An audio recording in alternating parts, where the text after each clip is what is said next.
Bismillah, Alhamdulillah para pemirsa. Video ini melanjutkan dari volume ketiga. Video ini volume yang keempat atau bagian yang keempat dengan judul Toharo dan Kunci Surga bagian keempat. Setelah batu dibawa oleh guru, para pemirsa, batunya tidak begitu besar. Si Watini pun juga sudah tahu dan menyadari bahwa batunya sudah keluar. Tatkala batu sudah dibawa oleh saya, baru saya memanggil penjaga surga. Assalamualaikum, batuan, batuan. Akhirnya batuan datang dengan perlahan. Biasanya kayak di film-film itu kan celing. Nah itu para pemirsa. Udah tahu-tahu di depan guru. Akhirnya guru menyampaikan kepada beliau, Mbak Ridwan. Udah Mbak Tuan, batunya ini udah ketemu. Nah, akhirnya Mbak Tuan bertanya, kamu cara ngambilnya gimana? Ya saya pakai dengan tangan Mbak Tuan. Mbak Tuan tertawa lagi, senyum. Tidak tertawa, dia senyum. Memang kamu hebat, Mustafa, katanya gitu. Kamu hebat, hebat, katanya gitu. Apa yang terjadi para pemirsa? Guru bertanya lagi kepada malaikat Ridwan. Mbak Tuan, sesuai syarat dan rukun yang panjenengan sampaikan kepada saya, dan batu ini sudah di tangan saya. Saya dan Watini ingin masuk ke ruangan surga agar saya bisa banyak hal melakukan keindahan dan banyak hal menerima kenikmatan sesuai janji-janji para leluhur dan kitab-kitab saya. Akhirnya, ini Mbah, tolong batunya dipegang. Apa yang terjadi para pemirsa? Tatkala batu itu dipegang Mbak Muduan, si penjaga surga, apa yang terjadi? Kira-kira apa para pemirsa yang terjadi? Malaikat itu intelnya sangat tinggi, sangat sensitif para pemirsa.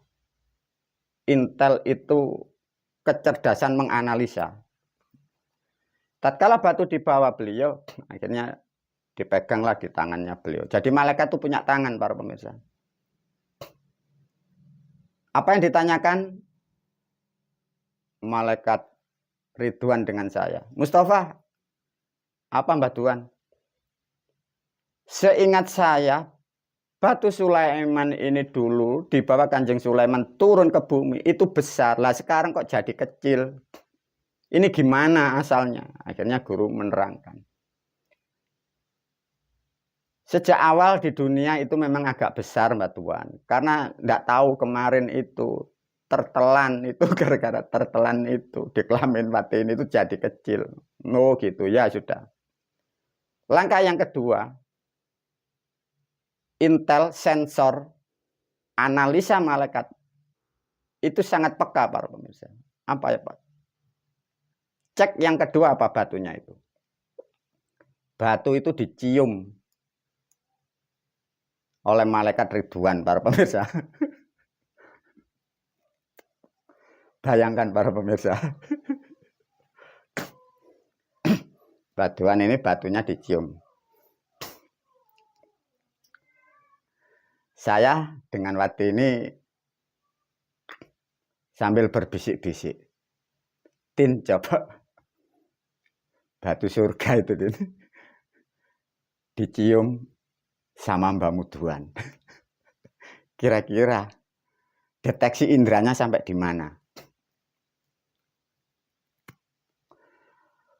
Akhirnya Mbak Tuan itu bingung para pemirsa, malaikat penjaga surga itu. Setelah dicium-cium gitu. Mbak Tuan itu bingung, malaikat penjaga surga itu bingung. Apa yang ditanya malaikat kepada saya? Mustafa, apa Mbak Tuan?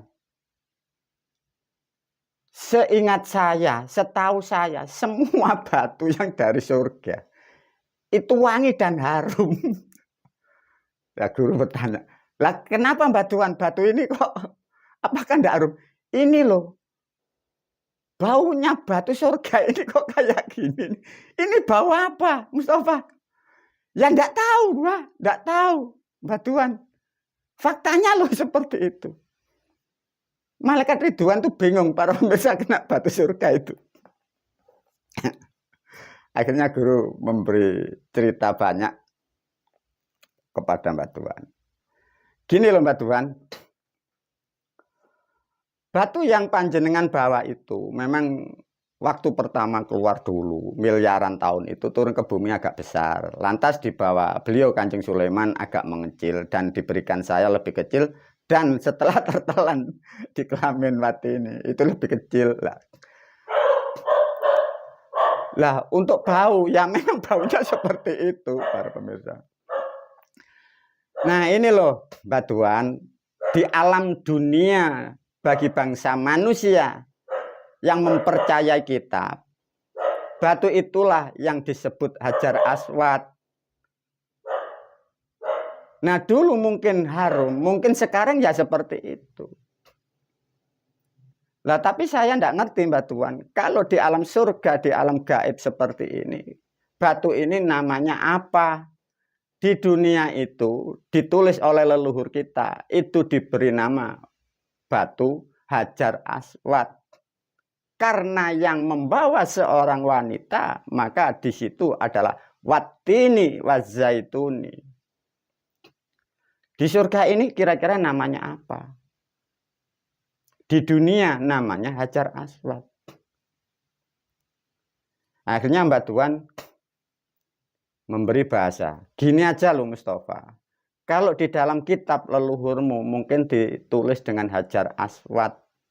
Tapi kalau kamu dari Jawa, kamu pasti diberi bahasa dan pasti diterangkan oleh leluhurmu dengan bahasa dari Jawa. Kira-kira kamu masih ingat enggak dengan bahasa dari leluhurmu itu? Masih ingat Mbak Tuan, saya dari leluhur Jawa.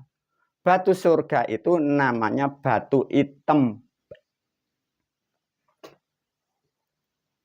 Nah, kalau sudah tahu seperti itu, pandai-pandailah untuk menjaga, pandai-pandailah untuk merawat dari pintu rahmatnya surga yang diciptakan dari alam semesta, dari Tuhan yang Maha Pengasih dan Maha Penyayang. Tapi yang jadi problem para pemirsa,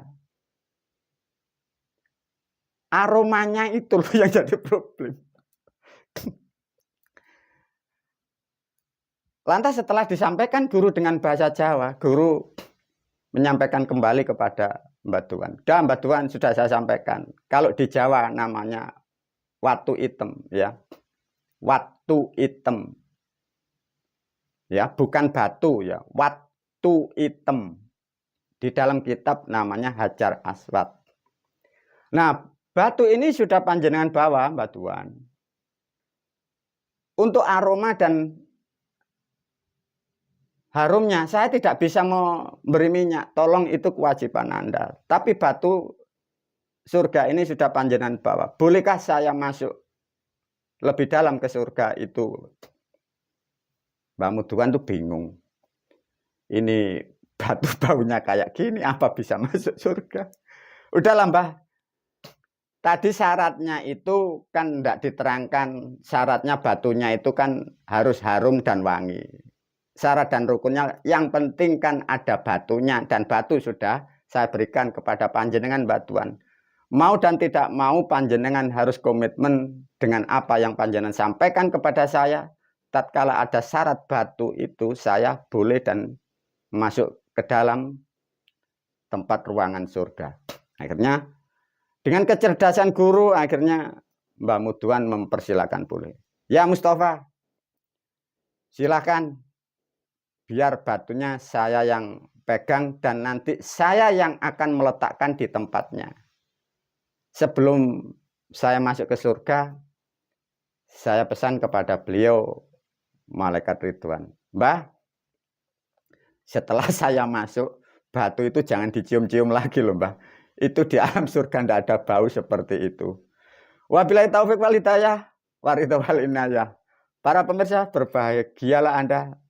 Jaga kesucian kita masing-masing. Wassalamualaikum warahmatullahi wabarakatuh.